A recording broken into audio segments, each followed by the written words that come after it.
সূরা আল মুদ্দাসসির। রহমান রহিম আল্লাহ তাআলার নামে।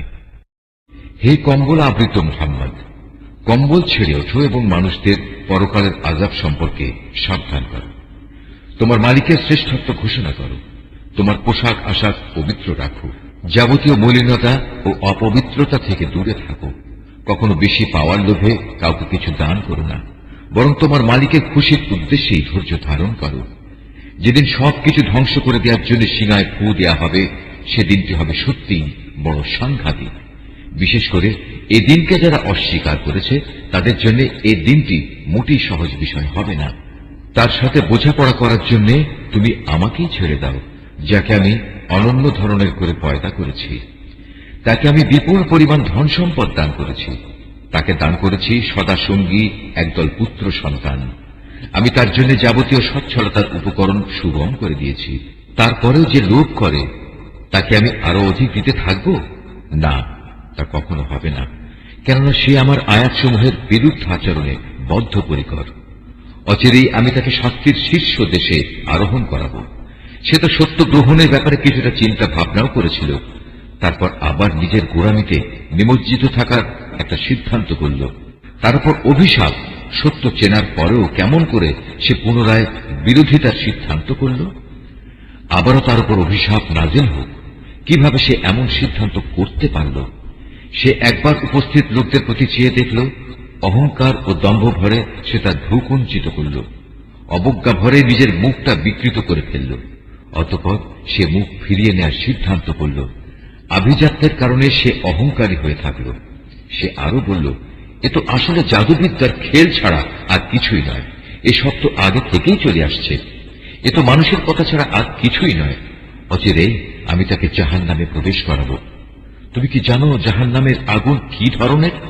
এটা এমন ভয়াবহ আযাব যা এর অধিবাসীদের জ্বালিয়ে অক্ষত অবস্থায় ফেলে রাখবে না, আবার শাস্তি থেকে রেহাইও দেবে না, বরং তা মানুষদের গায়ের চামড়া জ্বালিয়ে দেবে। তারপর আছে 19।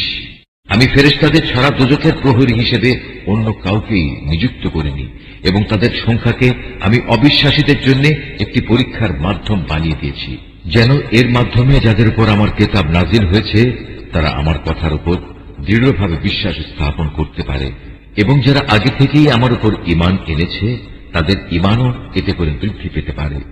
সর্বোপরি এর ফলে আহলে কিতাব এবং মুমিনরাও যেন কোন রকম সন্দেহে নিমজ্জিত না হতে পারে। অবশ্য যাদের মনে সন্দেহের ব্যাধি রয়েছে, এর ফলে তারা এবং সত্য প্রত্যাখ্যানকারী ব্যক্তিরা বলবে, এ অভিনব উক্তি দ্বারা আল্লাহ তাআলা কি বোঝাতে চান? মূলত এ ধরনের বক্তব্য দ্বারা আল্লাহ তাআলা যাকে চান তাকে গোমরা করেন, আবার একই বক্তব্যের মাধ্যমে তিনি যাকে চান তাকে সঠিক পথে পরিচালিত করেন। তোমার মালিকের বিশাল বাহিনী সম্পর্কে আসলে তিনি ছাড়া আর কেউই জানে না। আর দোজখের বর্ণনা এ তো শুধু মানুষদের উপদেশের জন্যই। না, তা কখনো নয়। আমি চাঁদের শপথ করে বলছি, আরো শপথ করছি রাতের, যখন তার অবসান হতে থাকে।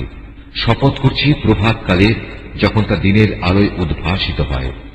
নিঃসন্দেহে জাহান্নাম হবে মানুষের জন্য কঠিনতম বিপদসমূহের মধ্যে একটি বড় বিপদ।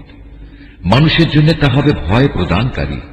তোমাদের মধ্যেকার যে ব্যক্তি কল্যাণের পথে অগ্রসর হতে চায় এবং অকল্যাণের পথ থেকে পিছু হটতে মনস্থ করে, পৃথিবীর প্রত্যেক মানুষই নিজের কর্মফলের হাতে বন্দী হয়ে আছে।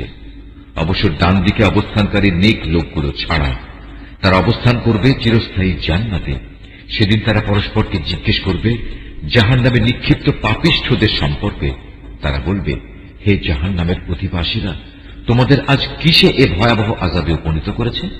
তারা বলবে, আমরা নামাজীদের দলে শামিল ছিলাম না, ক্ষুধার্ত ও অভাবী ব্যক্তিদের আমরা খাবার দিতাম না, সত্যের বিরুদ্ধে যারা অন্যায় অমূলক আলোচনায় উদ্যত হতো আমরা তাদের সাথে মিলে উদ্ভট কথাবার্তা বানাতাম। সর্বোপরি আমরা আখিরাতকেও অস্বীকার করতাম। এমনই অস্বীকার করতে করতে একদিন আমাদের সামনে অবধারিত মৃত্যু এসে হাজির হয়ে গেল। তাই আজ কোন সুপারিশকারী সুপারিশই তাদের কোনো উপকারে আসবে না। বলতে পারো এদের কি হয়েছে? এরা এ সত্যনিষ্ঠ বাণী থেকে মুখ ফিরিয়ে নিচ্ছে কেন? অবস্থা দৃষ্টে মনে হয় এরা যেন বনের কতিপয় পলায়নরত ভীত সন্ত্রস্ত গাধা, যা গর্জনকারী বাঘের আক্রমণ থেকে পালাতেই ব্যস্ত, কিন্তু তাদের প্রতিটি ব্যক্তিই চায় স্বতন্ত্রভাবে এক একটি উন্মুক্ত গ্রন্থ তাকে দেয়া হোক। এটা কখনো সম্ভব নয়।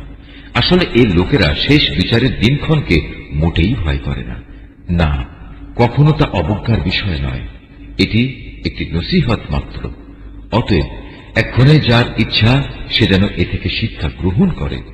সত্যি কথা হচ্ছে, আল্লাহ তাআলার ইচ্ছা ব্যতিরেকে তারা কখনো এ থেকে শিক্ষা গ্রহণ করবে না। একমাত্র তিনি ভয় করার যোগ্য এবং একমাত্র তিনিই হচ্ছেন ক্ষমার মালিক।